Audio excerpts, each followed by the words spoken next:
Yo, what's up, guys? I am back again, and today we're going to talk about a word that makes everyone uncomfortable, and that word's no. Run the intro.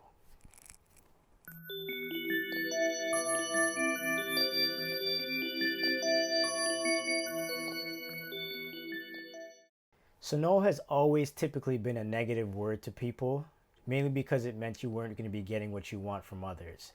But as I continue to progress through my career, I'm starting to realize really quickly that no is actually not so bad when it's being used effectively. Now, I'm coming from a creative point of view, so most of what I'm going to be talking about today is more geared towards other creatives who have to face these hurdles on a day by day basis.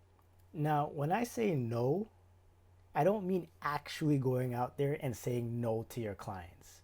I'm saying in your head, you're saying no to doing that work for them. I had to put that out there because some of y'all are crazy. You be going around telling people that Flash Forward told you to say no. That is the last thing I'm telling you guys to do. I'll be honest with you, two of the most difficult things about being a creative is first, finding your value, and then sticking to it. A lot of the times we'll have a bunch of set prices that we make, and as soon as the client says it's too much, or they say something like, hey, can we make that a little bit lower, we fold. And the main reason why is because we don't want to lose the gig. We would say things like $200 is better than zero, but we're actually valuing ourselves at 600. So there's a couple of things that I really want you guys to pay attention to. Every time you do something for less than you're valued at, you're telling people that's what you're worth. The problem with that is people are going to start coming to you expecting that quality of work at the price that you did it for their friend or family member or colleague or whatever the case is. And all that's really doing is creating a never-ending cycle of people that undervalue your work. The next thing is you lose profit. Now, I don't know about you guys, but I do this full time. And I got the same bills that everybody else has. Phone bill, water, lighting, gas, electric, you name it, I got it. All right? So if I value myself at 600, I would hope that number one, you're covering the expenses for yourself. You're getting everything that you need to do for the production or whatever it is that you do. You're saving a bit, and you're putting aside some to reinvest into your company. If you're taking $400 less than what you're valuing yourself at, that says two things to me. One, you're taking on way more than you need to by yourself. And number two, you're not charging enough money to cover everything else that you need to. Now, of course, that $200 that you're getting sounds like you're helping the cause, but when you really break down the numbers, you're not. I heard someone say something one time that really resonated with me. And basically what they said was, if you never charge somebody $10,000, no one will ever pay you $10,000. Now, as simple as that is, it makes so much sense. We as creatives need to start saying what we're valued at.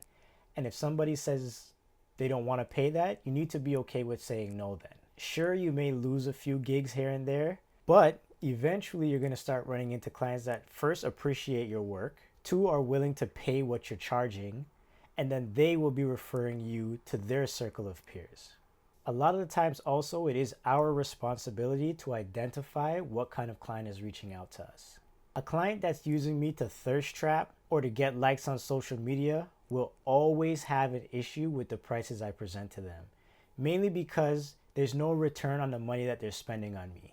Now that's something obviously any one of us can understand.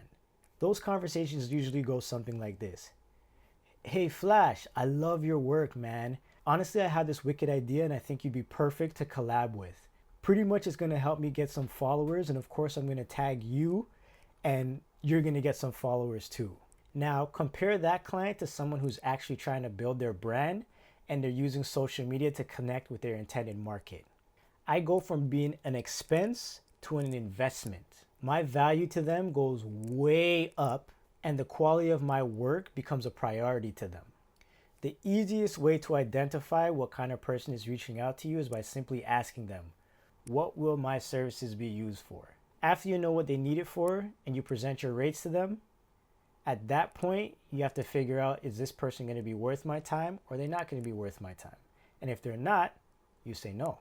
In my experience, I've realized that people that do not complain about the prices you present are usually way easier to work with in the long run. Mainly because they come from an entrepreneurial background, so they understand that things of value cost money. And they don't try to cut corners on themselves to try and get to the finish line. Because they have a plan to generate revenue, they use more of their energy to try and figure out start and end dates than creative ways to wiggle your prices down.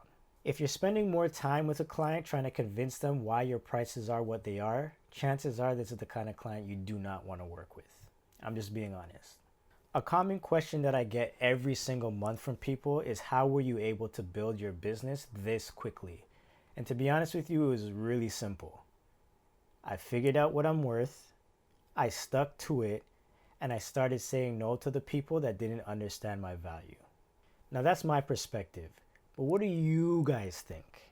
I would love to know if you guys agree or disagree. So when you get a minute, just put what you think in the comments below and let's get this conversation started.